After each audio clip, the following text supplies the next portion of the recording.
Good morning, everyone, and welcome. Victor, wait for me. I'm coming. Good morning, Good Joe. morning, Victor. How are you? Oh, I like your shirt. We're wearing green. Both green. Yeah, how St. are Patty's. That's what it is. Oh, that's what it is. Coming up in a couple next week, I think. Really? Well, I wasn't real. Good morning. Good morning. Good morning, everyone. Thank you for joining us again. It's always a pleasure for us to be here with you. Learning together, and also remember, share this video. This is tons and tons of information. If you've been following us, and you see that it's endless. The tour is endless. Why all this information? Because again, if you don't have the right information, there's no way you can be successful. Absolutely not. You have to know the information. You have to have the right. And then the hardest thing in this world to be successful in marriage, relationship, children, the life you want is to have the right information for you to know how to operate by.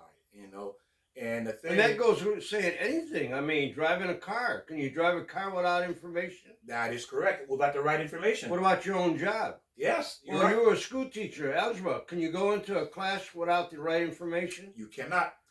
And that is true what you just said. We need the right information in order for us to succeed. Exactly. Wrong information means we're going to fail. And the reason why pretty much everyone fails, and when it comes to relationship, marriage, and children, is because we don't have the right information.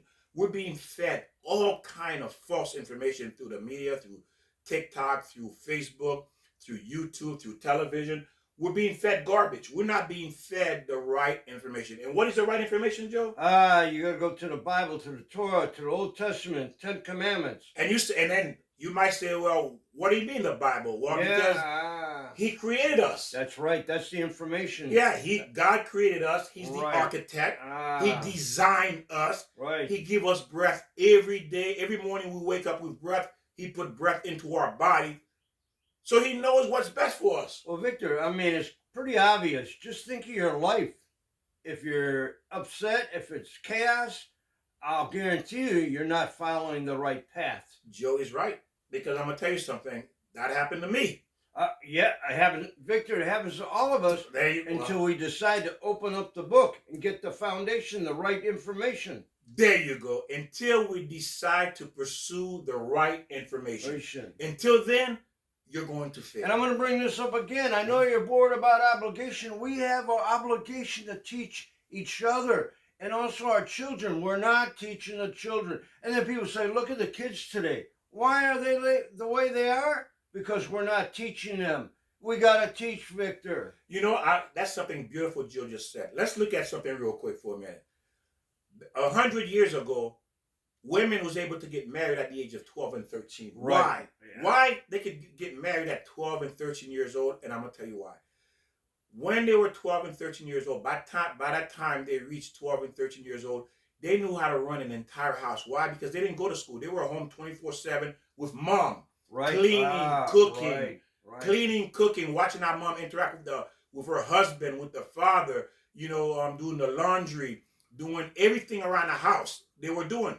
So by the time these girls reached 12, 13, they knew how to do everything. Right, they did, right, exactly. Because that's what they did. They helped. Right. For 13 years, they've been doing the work of a wife, like the mother.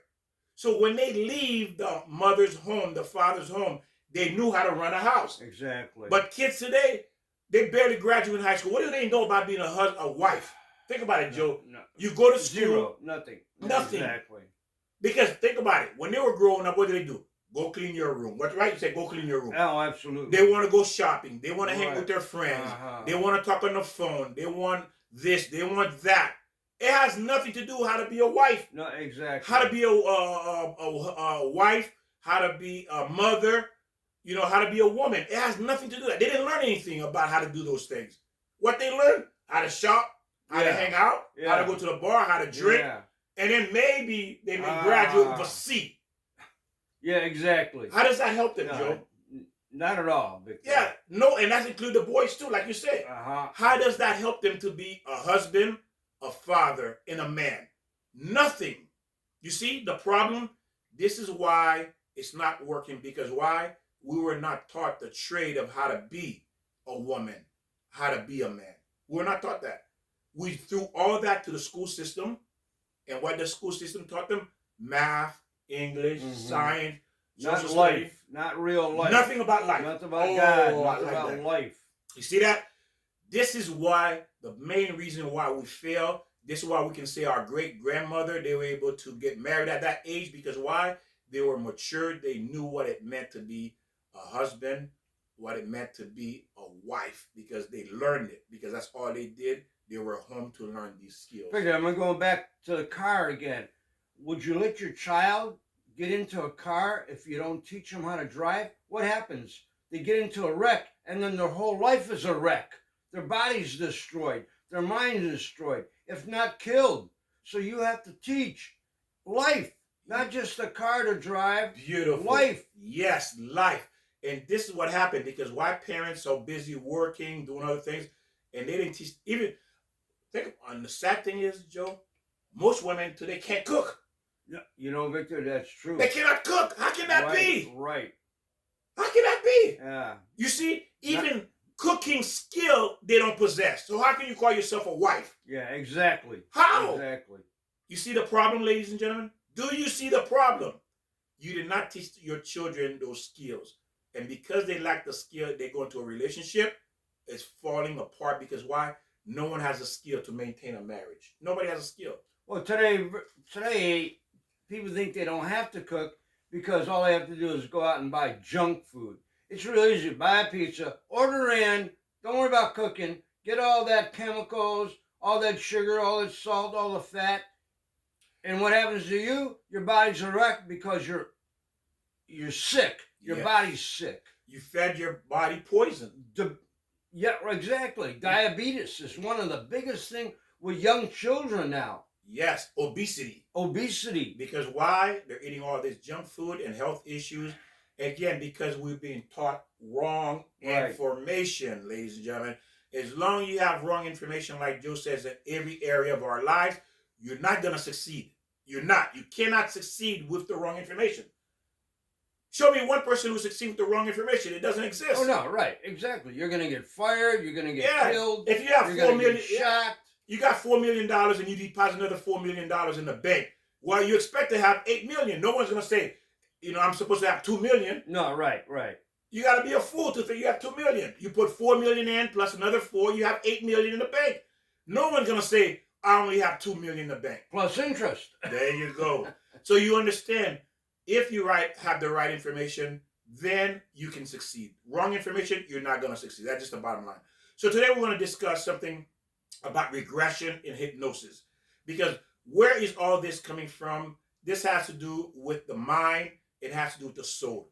Again, ladies and gentlemen, the soul is in the mind. That's where the soul resides, in your brain, okay? That's where it resides. So we're going to talk about something that's, we're taking a break from what we're doing. We're going to resume it again. But again, this is something we need to understand, because we're thinking that there's no soul.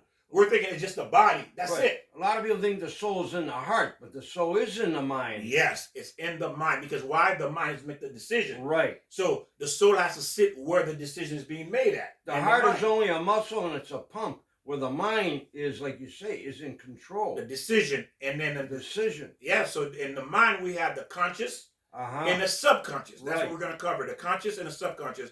The conscious is information that's up front all the time. You're driving, you're cooking, you're cleaning. So it's information you have immediately access. Subconscious is information you don't access only. It's into like long term. It's when you need it.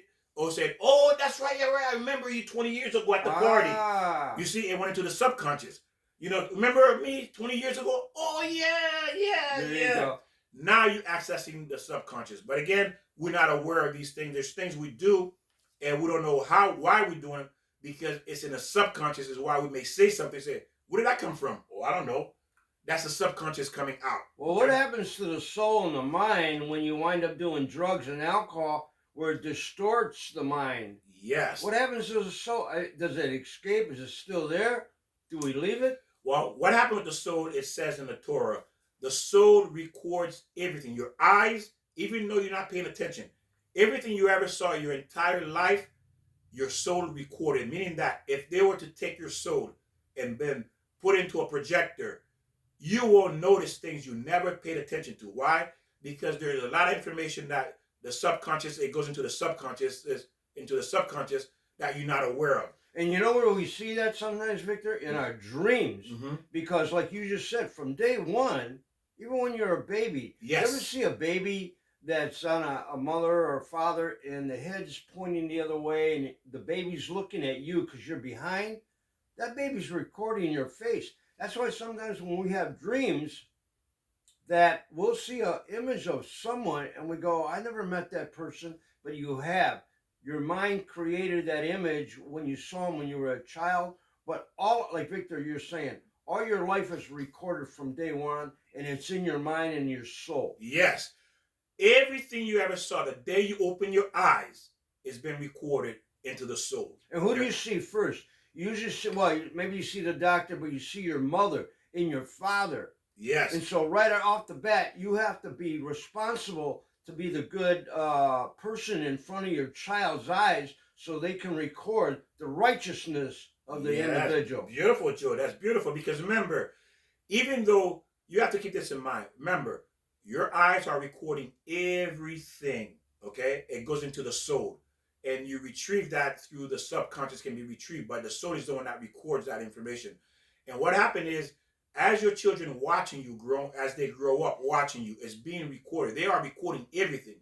So some is up front in the conscious and some goes into the subconscious. Ah, yes. And then whatever they see, they're going to mimic what you do. Exactly. You're going to smoke, you're going to drink, you're going to shoot up.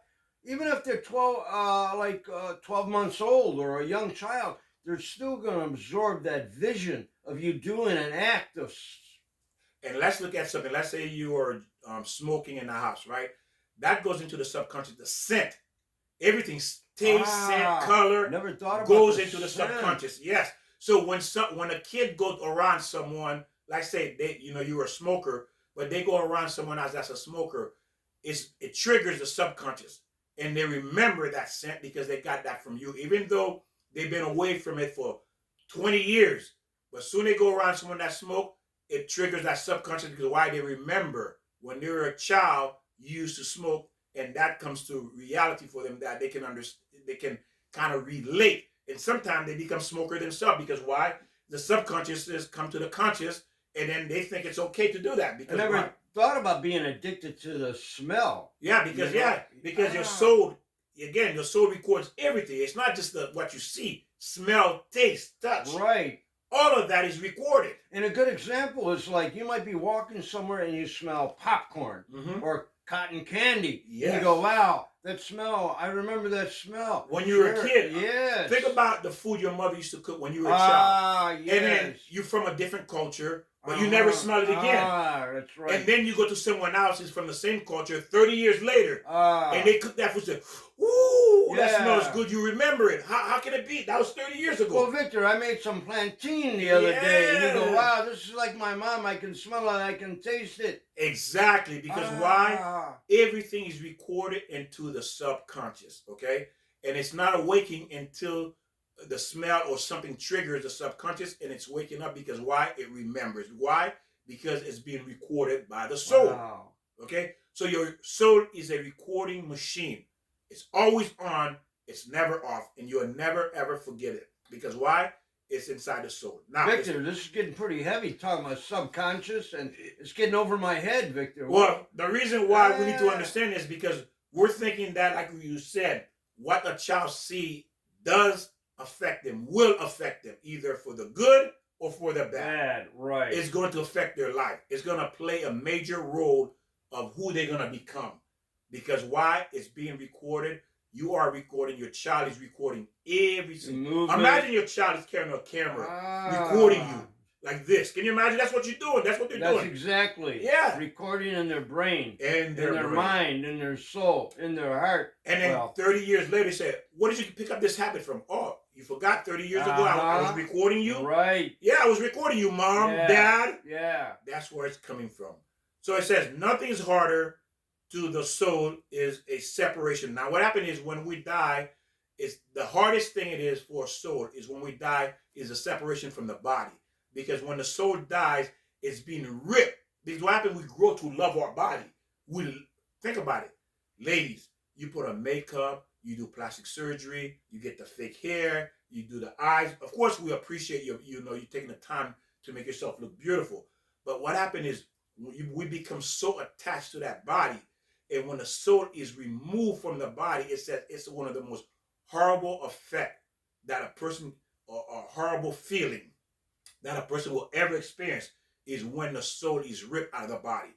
Because why? We're so attached to our body. We love our body. Never even thought about that. Yeah, I can see that. You see that? Never heard about that, but that's very possible. Yes. The soul being ripped from the body. Yeah, you're like, wait, that's my body. Imagine you standing there watching your body on the floor. Mm-hmm. You're going to cry. You're going to feel sad. You see your body on the floor. You're seeing yourself on the floor. Yeah, in movies and images, I think we see like just the soul going up, rising. They give us a taste of that. Yeah, there's no ripping. Yeah, that's where they get that from. The movies getting that soul detachment from the Torah. The Old Testament. That's where they get that from. Yes. So they portray that in the movie for you to get a feel of what it's going to be like when your soul comes out of your body.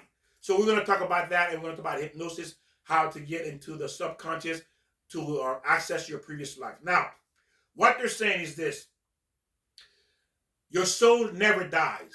What happens is your soul comes back into a new body every time. Okay? But the experience it has from the previous life never disappeared. It never went away. And why do we come into a new body or a reincarnation? Is to learn from the mistakes we made before. Yes, to fix what we didn't fix in our previous life. Okay. Let's say you die angry, an angry person. Uh-huh. Well, God says, I'm going to send you back to fix that. Okay. You die as a stingy person. God says, I'm going to send you back to fix that. You die as a greedy person. You eat and eat and eat and eat. I'm going to send you back to fix that. Whatever flaws you have right now, meaning you did not fix it in a previous life. So you have to come back to fix it. This is why we are here, to fix. That's one of the reasons. That's about reincarnation. Reincarnation. If we believe, or who believes there's reincarnation, a lot of people don't understand that or believe that, but that could be a possibility. Yes, it's reincarnation. So if you want to know, one of the reasons you are here is to fix that. And I said, the Torah said, do not talk to the dead. Why not talk to the dead? Why does it say do not talk to them? We see movies where people want to talk to the dead. So that means if people are talking to the dead, that means they're not dead. Right.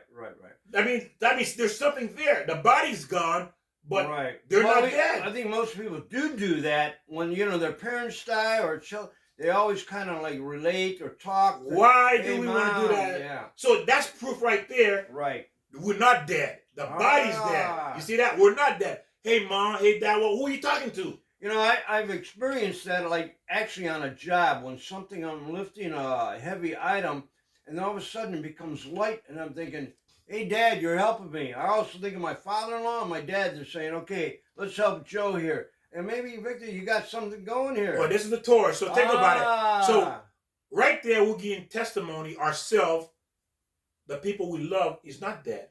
Because we say they come in our dreams. We say that, we feel their presence. Right. We can feel their presence. We can feel something is wrong, meaning that we are not dead. It's the body that dies. The soul does not die, okay? This is what we need to focus on. Everything is about the soul. The body is nothing more than a vessel, and it needs the body to manipulate this physical world, to do things, to fix things, right? If you don't have hands, you can't fix your tire. No, tire, right? Absolutely. You need hands to fix your tire. Right. Unless you're Houdini, you can think about it.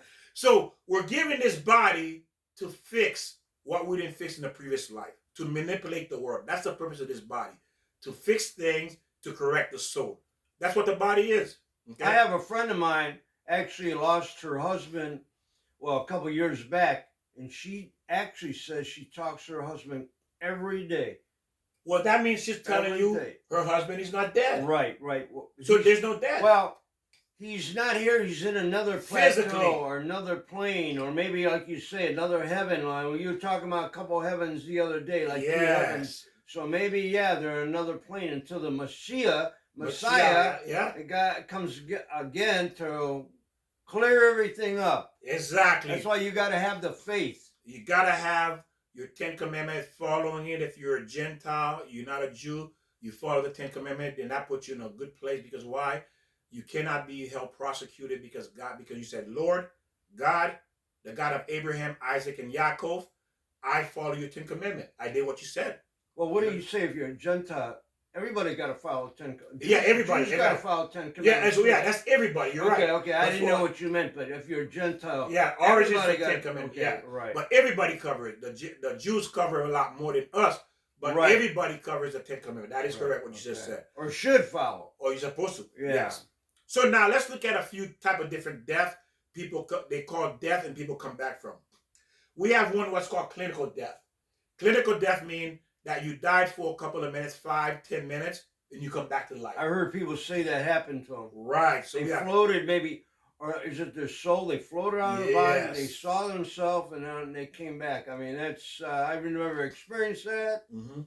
And that's one death people experience. They see their body, you know, they're up, they see their body laying on the table, on the operating table, and they're watching, and they see the amazing thing, what they say is, they see everything. They see the doctor that's operating. They see the nurse.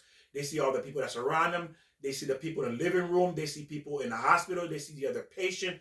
Also, they saw the ambulance that drove them from point A to point B. They saw everybody that was involved in helping them coming back to life, operating on them, that took part or participated in helping them, getting them to the hospital.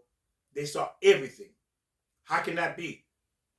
How can that be? When they come back, they were able to explain and saw every detail, and they also examined. There's a woman called Dr. Elizabeth Kolovus, and she did 20 years of study of over 1,000 people, over 20 years, that had clinical death. And they all pretty much had identical, and she was able to prove everything they said. And she went and investigated all the people that was involved in their accident, and everything these people said when they were clinically deaf was true. So let's get the actually who that doctor was and get the right spelling, and then we can tell the audience so they can do their own research on that, because it's very interesting. Yeah, it's called paranormal psychology. Okay? Whoa. Paranormal psychology. Yeah, that's too big of a word, Victor. You hurt my head here. So just so you know, it is paranormal, okay? So now we have hypnosis. We have hypnosis, which is going to the subconscious. Then we have some people who come back and they remember. That there are people that have come back in this life. They remember their previous life, okay? And then I've heard that, right? Yes, right. And we have people who talk to the dead. Mm-hmm. And we have crazy people, like two people who says they have, like what we call crazy people. We have two people what we think they're crazy, but it's actually two souls in one body. One moment they're one person, and the next moment they're another. So we're thinking they're crazy. There's a name for that. Schizophrenic. Oh, is that what? Yes, we call it schizophrenic. Victor, you hurt my head. Well, I'm just saying. Big word, schizophrenic. Yeah, we're thinking they're schizophrenic, but they actually is two people. Two souls in one body. I don't mean to be funny. No, you're right. Yeah. Okay. So you understand what is going on with these type of people. Then we have people who have died for dying. People who are dying. We heard this.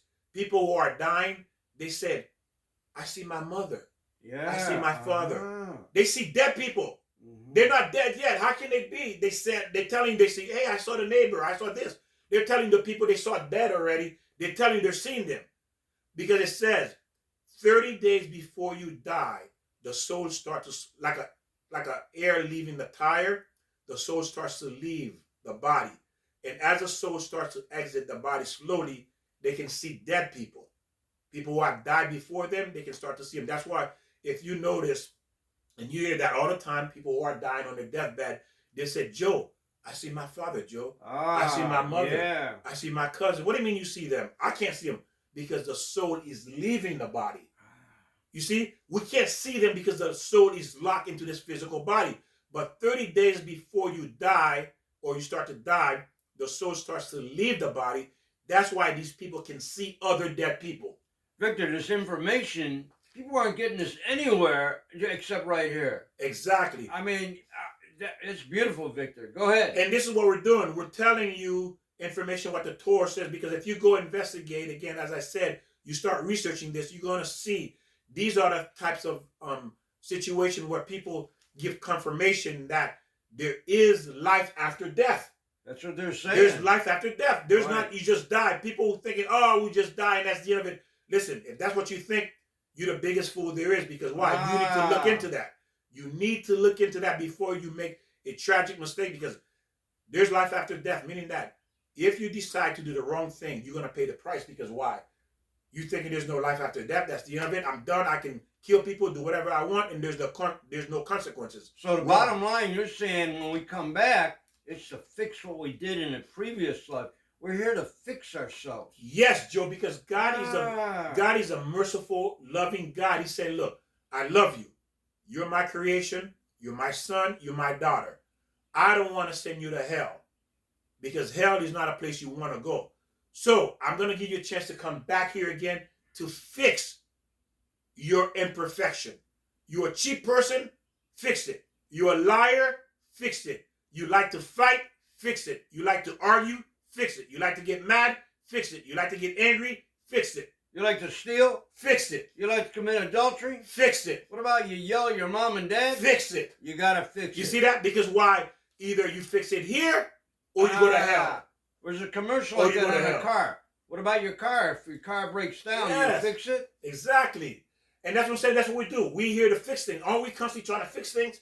We're trying to fix our relationship with our children. We're trying to fix our relationship with our spouse. We're trying to fix our relationship with our friends. We're trying to fix our relationship with our boss.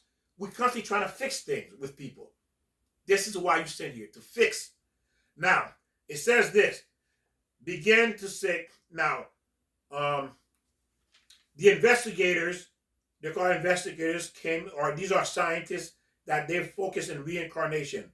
They're investigators, the biggest parapsychologists in the world, okay? These are parapsychologists. They investigate life after death when someone died. Her name is Dr. Elizabeth Kovleros. Is that the woman you're talking before? Okay. She's famous all over the world, and is the most famous in the world. You got the right spelling? I believe that's how you spell it. I'm just pronouncing it correctly. Okay. So it says she spent 20 years. She investigated life after death. More than 1,000 people died, came back to life, and left no. She says there is no doubt in her mind there is life after death. There's no doubt from what she's done for 20 years. Imagine she spent 20 years investigating these people, over 1,000 people.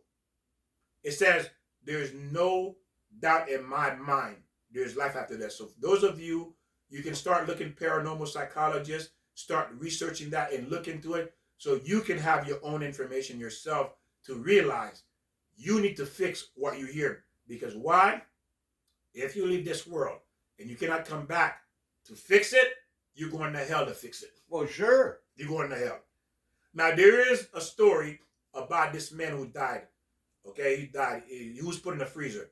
It says that this man, he was stabbed in the heart, and he was sent to the hospital because he came out of his house and he got stabbed in the heart. And he was sent to the hospital. And they operated him, but they couldn't save him. And he died. For 45 minutes, they put him into the freezer. You know how they put you into the freezer? Right. And then for 45 minutes, he was in there. And then when they opened up, he woke up. Oh, really? He came back to life. And this is why today, hospitals, because of him, hospitals do not put anyone in the freezer for at least a couple of hours before they put them into the freezer. If you notice that, when someone dies, the hospital don't immediately put you into the freezer. They leave you in a bed for a couple of hours to make sure you are dead. Well, why don't you put them in the freezer? Because maybe let them come back to life. Because, well, that's another, because of that reason what happened. They thought he was dead. Okay. So they immediately wanted to put him into the freezer. So this is why today hospitals change the rules. They don't put you in the freezer immediately once you die. They leave you out. They put the sheet over you for at least an hour or more, whatever the time is, to make sure you are dead. Because of this man is why they changed their policy. So when he came back after 45 minutes, imagine 45 minutes clinically dead, he was able to say every detail that took place. Really? Can you imagine? Every detail that took place. When he got stabbed, his father drove him to the hospital. He was bleeding. The doctor, the color, the hair color, the doctor, the glasses he wearing, what he looked like, how tall he was. Everything that happened from point A to point B until he got into the freezer, he was able to come back and told them detail. And they found out everything he said was 100% true. Is that right? Yes, 100% true. That's... Again, how can that be? Oh, how could that be? He got stabbed in the heart. They put him inside the freezer. He's dead. Because why? There's life after death. It wasn't his time. The Torah says life began when you leave here. That's when life began. Mm-hmm. Remember, this is not real life like we think it is. This is a life we come here. God's giving us a chance. He's giving us 50, 60, 80 years to fix it. Can you imagine how much God loves us? He's giving us 80, 100 years to fix. Because God says, I love you. I don't want to send you to hell. I'm going to give you 90 years to fix your stinginess. Well, Victor, most people aren't fixing things. They're getting worse and worse. Yes. So how many times does God send you back to fix it? I think there's a 7 times? Or yeah, what? 10 times. Because we're supposed to live 1,000 years. So it depends. If you're making progress every time, you come back.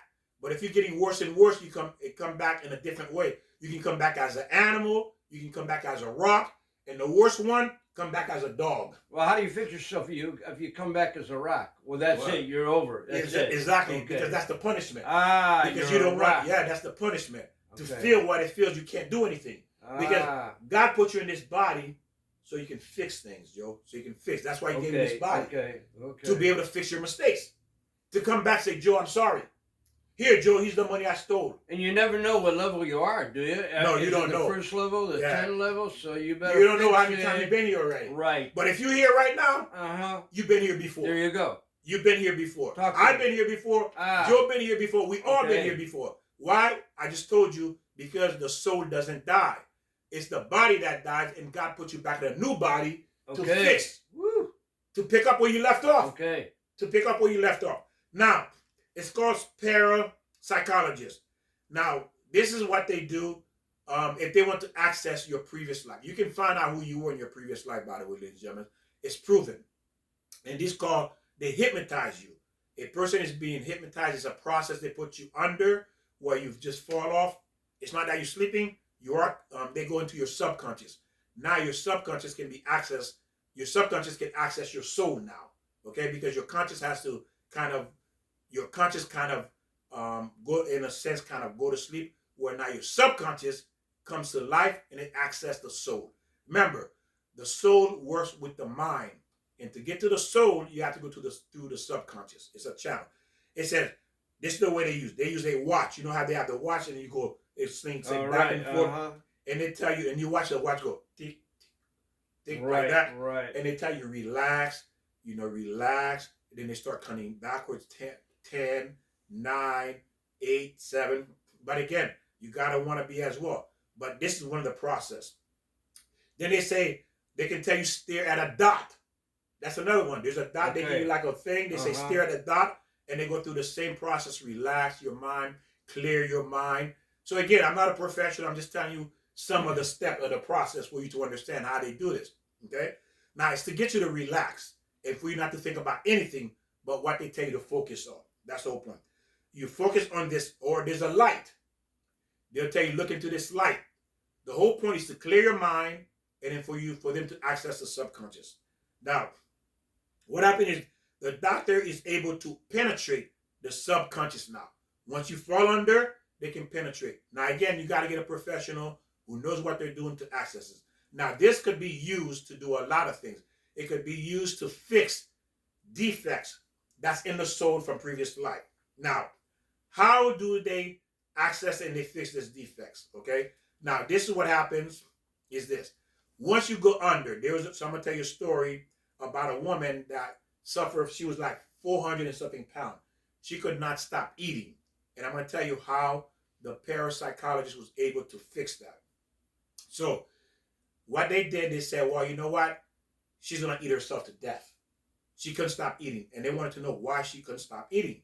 So they took her to a parapsychologist and they put her under. She went under. So they said, tell me who you were 50 years ago. Now, this woman was younger than 50 years ago. Then they told, and she said who she was. Then they said, well, tell me who you were 100 years ago. Then they found 100 years ago, she was on a ship. Think about it, 100 years ago, like me and you, we could have been on a ship 100 years ago. We could have been on an airplane 100 years ago. Titanic? Yeah, it could have been. 200 years ago, we don't know who we were or where we were. But the conscious remembers who they were 100 years ago, 200 years ago, 1,000 years ago. Your conscious remember who you were. the kind of person and the life you were. So they took her back 100 years ago, and they found out she was on a ship. And somehow the ship hit something. Iceberg. Well, I don't know what it hit. The ship was drowning, sinking. I'm sorry, sinking. Sinking. So what happened is she got into a lifeboat, but what happened is all the food that was on that ship got wet by the salt water. So therefore, everyone that was on the boat died of starvation. They all died of starvation. So now she came back into this reincarnation. It's called Gigul. Gigul is a Jew. Yeah, it's a Jewish name for reincarnation, Gigul. So she come back into this new life, this new body, and she can't stop eating because why? She remembers subconsciously, she died from starvation, but she can't recall it. Very interesting. You see, she can't recall it. Into that. Yeah. So she's eating, but she doesn't know why she's eating. So now they put her under. So she started to explain, telling the parapsychologist what the event that was taking place, what was happening. She said, yeah, the ship is sinking. Yes, it's sunk. And now, it's 3 days or 4 days or 10 days we haven't eaten. We're starving and we're about to die. And then while she's explaining that she's hungry, that they're about to die, at that moment is when the parapsychologist will tell her, no, you did eat. You're not hungry. At that moment, when she starts to tell her where the problem is, they rewrite it, say, no, you didn't die of starvation. You were eating, you were fine. Okay. You ate. You see, at that particular moment is when the parapsychologist spoke to this woman, tell her, no, you did not die of starvation. But he didn't let her get to that point yet. Is that how he cured her? That's how he cured her, exactly. Okay. So before she got to the point saying that she died from that, he said, no, you did not die. You were eating. You were fine. Everything was okay. You survived. You didn't die from hunger. And then at that point is when they bring her out. After he told her she did not die, she didn't die of starvation. And he brought her out of that. And this is where they cured her.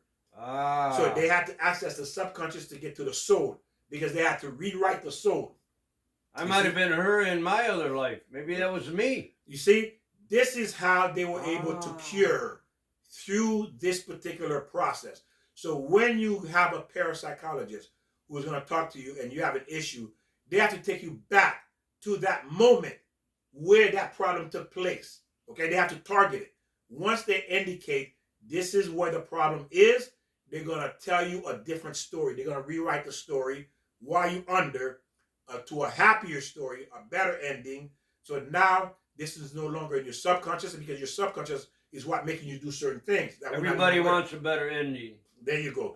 They go into the subconscious to rewrite, but they have to go back to that life you were living, and at that particular moment in time is when they're going to pinpoint and they're going to rewrite it for you to now be to correct the problem you're having currently in this life. Okay, this is why it says the soul never dies. You see, it's the soul that's coming back. It's the soul again. I'm gonna say it's the soul that's coming back with these defects. Okay. See, that soul came back with the defects, eating. It wasn't her she wanted to eat. It's the soul that has that defect. So again, that parapsychologist is going to fix the soul. And once the soul is fixed, now you're becoming fixed. So when we come back, we're not only looking for our soul mate, we also have to fix our soul. Exactly, because we have defects. Yes. We all have defects in our soul. Oh, yes. Okay. Okay, so God designed the soul in the body, and the body is just to cover the soul, for the soul to be able to move around. Okay. A person come back from, now to give you another example about the soul, so that way you can see more detail how the soul works. There's this man that came back from work, okay? For you to see how the soul records. All the problem sits in the soul, it's in the soul. Every problem you have is in the soul, okay? This is why you learn Torah. The Torah teaches us how to fix the soul. That's the purpose of the Torah. Because the Torah is designed to fix the soul. Because the soul is what makes us act the way we act, to do the things that we do. So to give you another example about the soul is this. There was this man that got off a bus, and he was walking home, and his wife can see him from the window from the apartment complex walking home. So as he was walking home. He was looking at the ground, walking, whistling. Whistling? Yeah, walking. So he got home, and then he kissed his wife, said, hi, honey, and then so he was sitting eating dinner she had prepared. So she had a picture frame that she wanted to hang. So she was looking, she said, oh, man. She loved that picture. She wanted to hang it. So she said, honey, do you know where I can find a nail? She was looking for a nail, a box of nails. There was none. And the husband said, oh, I know where there's a nail is. I saw it on the ground. There you go. So he ran back downstairs. It still was there? And he found the nail on the floor. On the ground. On the ground. But before that, he was standing on the ground. His wife asked him before he ate dinner, say, honey, I saw you looking at the ground. What did you see on the ground? Oh, nothing. I didn't see nothing. But she said, yeah, but I saw you looking at the ground. But he said, I didn't see nothing. Why? Because it was into the subconscious. He could not access it. But the moment she said she needed a nail, he was able to access the subconscious and remember he saw a nail on the ground. Okay. And that was the soul. So he went down there to get the nail from the ground for her to be able to hang the picture on the wall. You see? So is that why I'm always looking on the ground? So now I have to use more, what's the word, to make sure what I'm looking at, I can find what I'm looking at. Because it's a lot of information, and all that information, think about it, all that information is being stored in the soul, into the subconscious, okay? Because our mind cannot handle all that information. It's not going to be able to. It would overload. Our mind only access what we need. Like, you know how to cook, you know how to clean, you know how to drive, go to the post office. We have information that we need to do daily. So in that story you told us about the man looking at, actually, what was the message in that? It's like what we have to Beautiful. The message is that our soul is recording everything. It's recording everything we see. Okay. We're just not aware we saw it.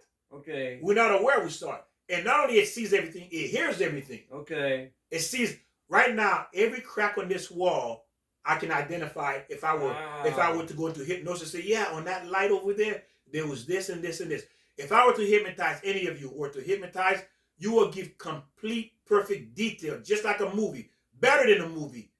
You will explain every single. Imagine you can explain every detail of everything you ever saw in your entire life. You can smell it just like you were experiencing right now. You can taste it just like you're experiencing right now. But it happened 20, 40 years ago. It never leaves. It's perfectly preserved. So almost every vision could be a message. Yes. Teaching. If you want to access it, again. Yeah. If you want to access that information, hypnosis, parapsychologist can get you to tell everything. And there's another story, so I will share again how it works. There was an older woman. She was in her 70s, and she got robbed. She got off the bus, and a man snatched her purse, and ran off. And then so they took her back to the police station, and they were asking her a question. What does the man look like? I don't know. What direction did he run? I don't know. What was he wearing? I don't know. So she didn't know anything because this woman was an older woman. So they decided to hypnotize her. So they put her under. A parapsychologist hypnotized her, and they were asking her a question. They said what he looked like. She knew how tall he was. She knew direction he ran. She knew how big he was, what he was wearing. Everything she was able to recall. Even though she saw him, but she could not recall it. The subconscious picked it up. Exactly. Because remember, everything your eyes look at, your subconscious it recorded already. Perfectly recorded. Okay. Perfectly. She recorded. Put it this way. They can tell the color of your eyes. They can tell the wrinkles. They can tell everything because that's how the eyes work. Your subconscious. So everything she was able to recall under hypnosis, and they were able to find the guy. Because why? Because what happened is your subconscious can retrieve what the conscious has recorded, and your eyes records everything into the soul. And they do that in police departments. Yes. They do. Again. Psychotherapy. Yeah, parapsychology. Yeah, they put you under. Again, it can be used to gather information. It can be used to correct any flaws in your soul. Just like we mentioned earlier about the woman that was overeating. Okay? Yes, it does work. Do I recommend it? If it's life-threatening, yes. Well, if it works so well, why don't they do it in prisons? I mean, or anywhere where people are committing crimes.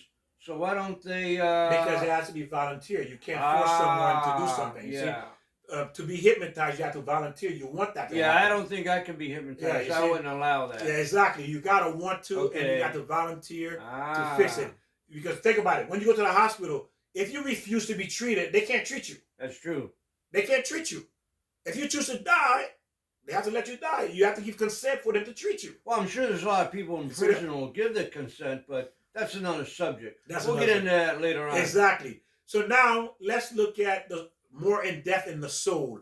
Okay, like I said, every problem, everything that's good and bad is coming from the soul.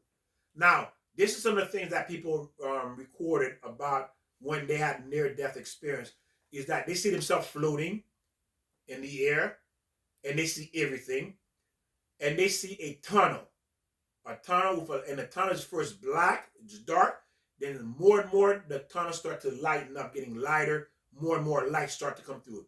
But it's not a kind of light that will blind them. It's a light that felt soft, that felt warm, that felt good. They can see everything. They can see everything around them. They can describe everything perfectly. Matter of fact, it says when these people have near-death experience, they can describe things better than people who are actually alive. Is that right? Yeah, because they can see more clear. They can see more clear. Well, they're not distracted by life in general. They can see everything, exactly. Right. Remember, the body is a shield. Okay. It's a shield. You can't see a lot of things. But when you're outside the body, you see everything. They say they can hear voices. They can hear voices. They say they talk. The way they talk is not through verbal, telepathically. They communicate it by thinking, not by verbal, when they're under this thing. A lot of criminals say they hear voices, but you know, I hear it in destruction, but I've never really heard anybody said they heard voices as far as doing something good. It's always like, yeah, I heard this voice said to kill this person.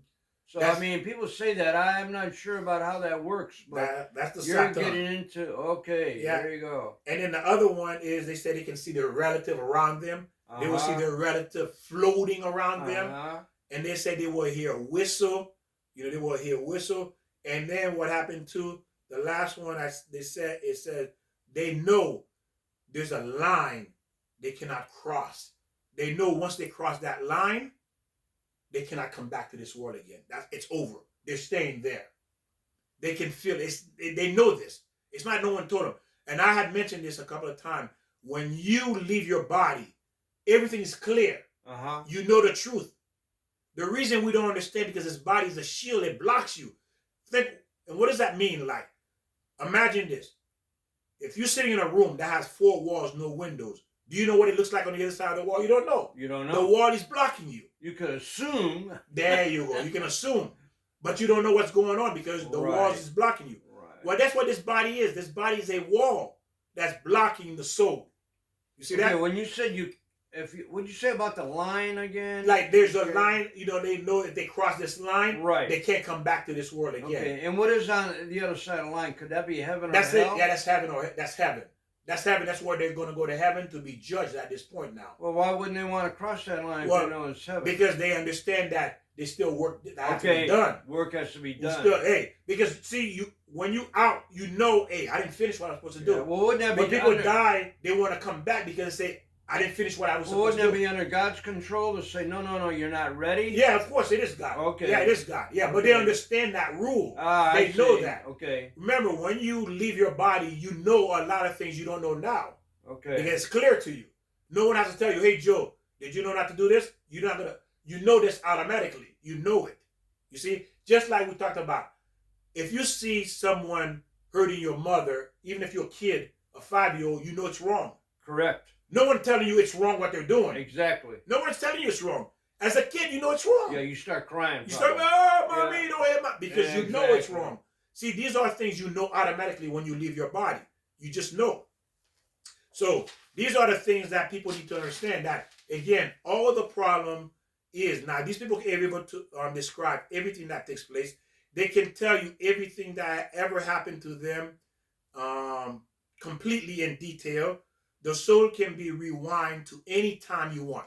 The soul can be rewinded to 1,000 years, 2,000 years, 3,000 years, 4,000 years. Okay, that's how far, because the soul never forgets.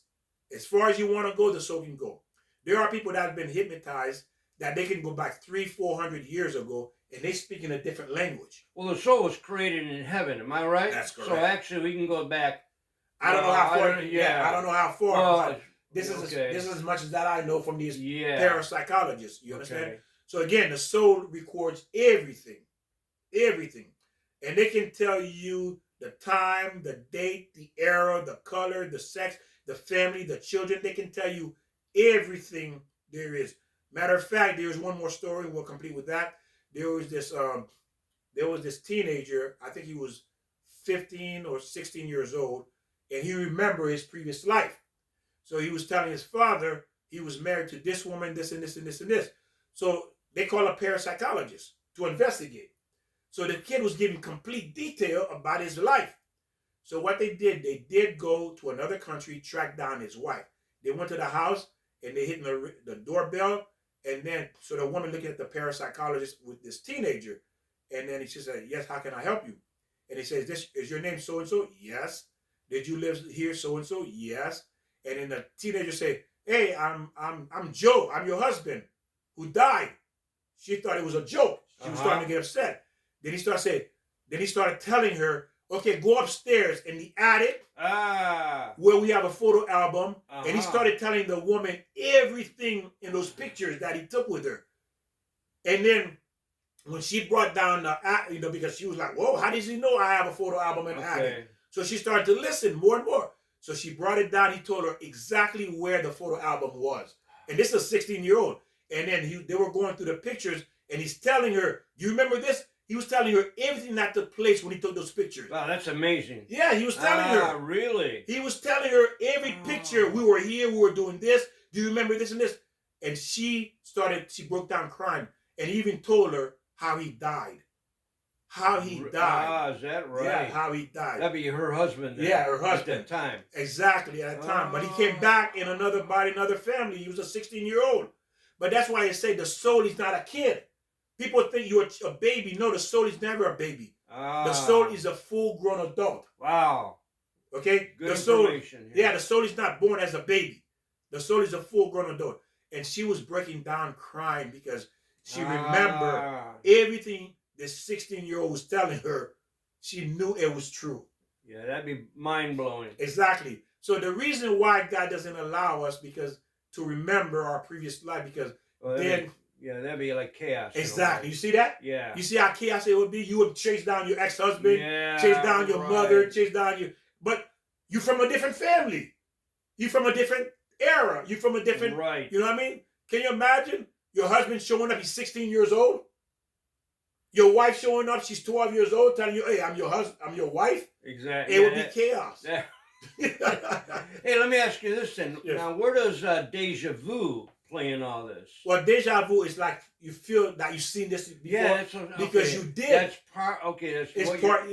From your previous life. That photographic soul. The soul. That's why you say deja vu. Why this feel familiar? Now, I've experienced that. I go, yeah, you look familiar. Maybe a person or something they said or did. Yeah, that's a strange. It's kind of like a good feeling too. Yes. Deja vu. Yes. Again, ladies and gentlemen, your soul, again, it says when you die, that's when life begins, because your soul never dies. It's the body that dies. And then your soul is being transferred into another body when you come back. That's all. I think Crosby, Stills, and Nash Young had an album called Deja Vu. Actually, one of the best. Look that up. And ladies and gentlemen, Deja Vu. That brings us to the conclusion. I hope this has helped. Again, yes, hypnosis does work. And you got to make sure, again, it's not that I'm advocating for you to do it. It's up to you. It's a decision you have to make on your own. I'm glad you said that. Yeah, very good. It's a decision you have to make on your own. Again, they're going to access all information, who you were, previous life. Everything you want to know about yourself, pretty much, you will know. But would you really want to know who you were in your previous life? There's a reason. That's interesting, yeah. That's a reason why God does not allow us to remember. That's interesting. Right? Why would God doesn't allow us to remember? Because there's a reason for it. Okay? So in a way then, hypnosis maybe shouldn't be allowed. Well, again, I mean, that should be against God. But when you think about it, it's good. It's going to help. It helps because why? It helps to fix the soul if other methods cannot do it. Also, the greatest thing you should take from here, from this lesson, is that we don't die. The soul does live. We exist. Yeah. I always believe, no, we will. I mean, I can't see this being over because the love that you have for so many people. I mean, how can it be just over? Exactly. No, there's got to be an existence. So that means fix your soul. There's reward and punishment. There's consequences for our action. Because why should there be consequences? You were sent here to fix it. If I sent you here to fix it, there got to be consequences, right, Joe? Yeah, exactly. There has to be consequences if I sent you to fix it. Yeah, right. You see? Right, so there has to be punishment and reward because I sent you back another 90 years to fix. Yeah. But you didn't fix. So keep on breaking the 10 Commandments. Don't worry about it. You know, you want to steal, good, steal. But you know the direction you will go. You know there's consequences because the soul doesn't die. It just goes back in a different body, in a different family, in a different time to fix what you were supposed to fix. And if you choose not to fix it, you choose to ignore it, be prepared for the consequences. Get on the train. Get on that right train. There you go. Remember, again, God is perfect. He's loving. He designed us. And he's giving us the perfect opportunity to become the perfect human being. And we have to do our best to take advantage of this life to be the best we can be. And the only way to do very that, good, yes. The only way we can do that is by learning by learning his Torah, the way so we can live in this world. Remember, we love you. We thank you for sharing. We thank you for learning with us. God bless you. And remember, if you share this video with other people, it's like you wrote 1,000 books. Ooh, really? 1,000 books. If you share this video with other people to help them understand God's words, the Torah. Anything you want to say, Joe, before we exit? Yes. Make sure to ring that bell, write in comments, and share this video with other people. God bless you. We'll see you next time.